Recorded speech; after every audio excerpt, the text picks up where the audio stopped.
Jim, congratulations. What was the most impressive thing about today's victory from the team perspective, do you think? Scott Duxbury's performance. Sensational, wasn't it? Yeah, no, he's massive. I mean, we felt that we would, depending on what way they shaped up, because they obviously changed the whole front line, changed one of the fullbacks, and we were going to stick with the same system we worked against Keighren, but with the proviso that we could either rotate either wing back into the wing position. And because we felt we could get more joy down their left, ultimately they took both the right back and the right centre back off at half time. So we obviously picked the right side to go down, and Scott played as a winger, the back four flattened out, and I thought it was excellent, you know, contributed to the goals considerably. It's great as well, obviously you want your number 9 to score, but to see your 2 wing backs chip in as well is important, isn't it? Yeah, well, obviously earlier on in the game, Sam was playing high, and like I said, you know, people might think, you know, you can read a formation sometimes is only what you're defending. So if you want to call it a 5-2-1-2 or a 3-4-1-2, you know, you're only defending that. You've got to be fairly fluid in the way that you use your shape.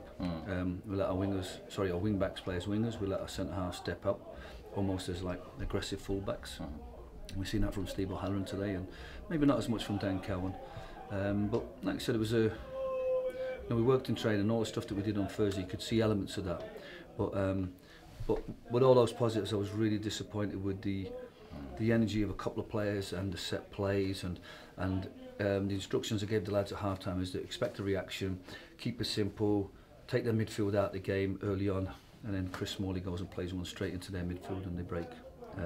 So really disappointed with that goal, because they shouldn't be having half a chance, never mind a chance to get themselves back in the game. But Scott Duxbury obviously continued in his vein and got set up the third and scored the fourth. So very much a win engineered by Scott Duxbury. Am I right in thinking you'd probably rather win 2-0 than win 4-1? Well, it's not that. Regardless of the goals, you want the performance to be well. And there was lots of aspects. We've concentrated on certain things this week that we're seeing, and there's other things that we felt we had from last week. The set plays were good, but today we had hit the first man, and you know, our throw-ins were okay and our free kicks were okay, but the goal kicks were generally poor. They were either kicked out of play in the first half or hit onto the big man, number 5. Second half, most of our goal corners were either, when we did the short, we didn't execute well. If there was a man in the hole, we seemed to hit him all the time. So really disappointed with that. But like I said, I felt that we had corrected that. But this week we'll be going back to correcting that again, and it may be a change of people taking it, or it might be a slight change of tactics, because I'm coming in disappointed. My overall feeling is really disappointed. Delighted with the result, 3 points, the extra 3 goals. In terms of your goal difference, because that can make a difference in the pecking order of the teams all around the same points. But I'm really disappointed with the performance in terms of the basics, the clearances, the set plays, the no-nonsense side of the game. I thought in the first half an hour or so you had to be very patient today, and actually they created 1 or 2 chances, and Ben kept you in it at crucial stages with some good saves early on, and they're not perhaps as bad as people thought they might be. Yeah, but I think that was down to the naivety of our wing-backs. For some reason, Sam Minahan thinks that number 8's not his responsibility and lets him run off the shoulder of Dan Cowan. And we said consistently that if the ball's on one side of the pitch, you kind of tuck in and make a back 4. And then the other opportunity really, Scott Duxbury's pushed up, and their wingers allowed them to just drift onto their full back. So we were quite naive, and I felt that when we changed the shape to a back 4 and it was a little bit simpler for them, the lads just had to bear in mind that we were loaded to the left, and therefore kick to the left, make sure we go down the left. And it was no surprise that I think all the goals come from that side of the pitch, because we kept that as our strong side, and they couldn't handle it. I'm looking at your bench, I'm looking at the main stand here today. You've got some strength in depth now, haven't you, with players returning from injury. It must be difficult to pick a matchday squad at times. Yeah, well, this is the problem we had post Southport. You've got a team that's electrifying for 45-60 minutes, and and then you think, well, can we do that at York? And we don't.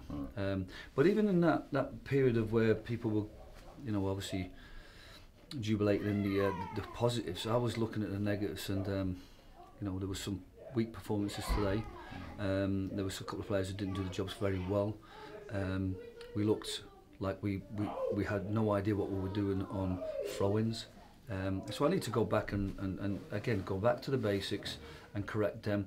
I expected the players to come off the bench to do a little bit more, because obviously I was always going to give them, with Adam Thomas and Gary Stock and Bowen Dixon not being fully fit, I always expected those players to come on. But Jimmy did okay, Matty did okay, and Ben did okay, but they didn't really grab that shirt. So yeah, so conundrums, but it's not about the winning team, it's about the team that can do a job against FC United. I think they're a different side to them. They have a specific way of playing, they have some weaknesses, and again, part-time, full-time, I'll be there tomorrow on a Sunday afternoon like I was last Sunday watching these, and doing my homework and making sure that the players are well prepared Tuesday and Thursday, because it's a massive game for us. It keeps our season very much alive. We're a point off the playoffs and we're in the FA Cup, and we want to keep moving forward, and with back-to-back wins now, and we want to just make it 3 in a row and keep moving forward against Darlington and all the other teams that are coming up before Christmas. Harry Winter, Darren Stevenson, Michael Clark, all on the way back maybe? Yeah, I think I think it's been an issue with Darren and Harry that they've had these little injuries that have kind of perhaps sucked a little bit of life out of them, and they're not quite 100%, maybe at 75, 80%. They want to play, but we had an opportunity with the squad that we've got at the moment to allow them to have a bit of a rest and get themselves 100%. And if that means a rest to get physically right and then work them really hard so they can have an impact when they come in. Okay. You know, Nick McCarthy's got his side of it to do, and then Nick Nolan takes over and gets an intervention programme, and we want to see players returning like Scott Duxby did last season against Gloucester. So Michael Clark said it's slightly different. Obviously the patella was pushed around and dislocated, so it's back in, but you have to be careful that if there's anything aggravating the joint that you don't, I think what Nick regarded as an angry knee for the rest of the season. So but he's feeling really good. I think all 3 players potentially could be fit for Saturday. Good. Then I've got a real problem, but like I said, we're going to need that squad as we start going in. I'd like to think that we've only got Saturday games now, so the training's got to be good and intense like it has been this week, and I'd like to think that if we get into the FA Cup the next round, then obviously when the midweek games come, we'll have a squad that we can rotate. So we're not playing half fit, half-hearted players, we're playing players who are really chomping at the bit to play, and so it'd be nice to have them back. But I think it was an opportunity this last couple of weeks to take them out with a firing line, because the bodies we had, and just get them right. And when they're right, we'll probably see the real Darren Stevenson, the real Harry Winter. And you finished with 10 men today. Sam Minihan limping off. Is he okay? Yeah, that's a real worry, because obviously Sam's had an ongoing problem, and it flares up occasionally, and he's a bit concerned about it. And the problem you have then when you have an injury, the fans don't know. I do, but the fans don't know that your training tempo drops a little bit because you protect yourself, and then if your training tempo drops and your match tempo, you're not really at the race. You're not doing yourself any favours, because nobody in the stand knows you're injured. I've been there before and been criticised performance, and people don't realise that you're carrying an injury or you've been ill that week. But yeah, I think you felt something today. You want to play on, but just look at the nature of the scoreline. You know, it wasn't.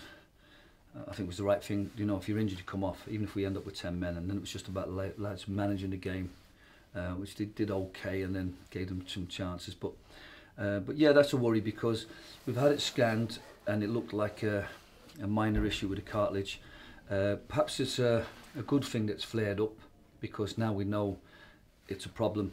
What you don't want is a player who carries something for weeks and weeks and never feels right. So perhaps in some regards it might be a blessing, because we'll get the root of the problem now and get it sorted, and hopefully the squad we have will be able to allow Sam to have that break to get back to 100%. And just finally, Jason Oswell now, 11 goals for the season. He is the out-and-out leading goal scorer at this level of football, and really justifying the decision you made to have the faith to sign the goal scorer from Wales. Yeah, I mean, obviously in terms of getting us up the pitch, he's not dominating centre-halves. So we have to be careful about the type of balls that we play into in terms of those situations. You know, we had other players that got more flicks, and got people in behind. But we know now that where Jason's strengths are, and it's clear that if you get crosses in, I'm frustrated with the quality of our crosses, the timing of our crosses, where we get them in. But you know, there was lots of positives there. There was other opportunities where we could have crossed them, could have crossed with quality. But if you put the ball in the box, Jason's a finisher from all types of crosses. He can combine down the middle, brings people into the game well. So as long as we keep playing to his strengths, I think we'll see a very consistent goal scorer. Great win today, well done. Thanks so much.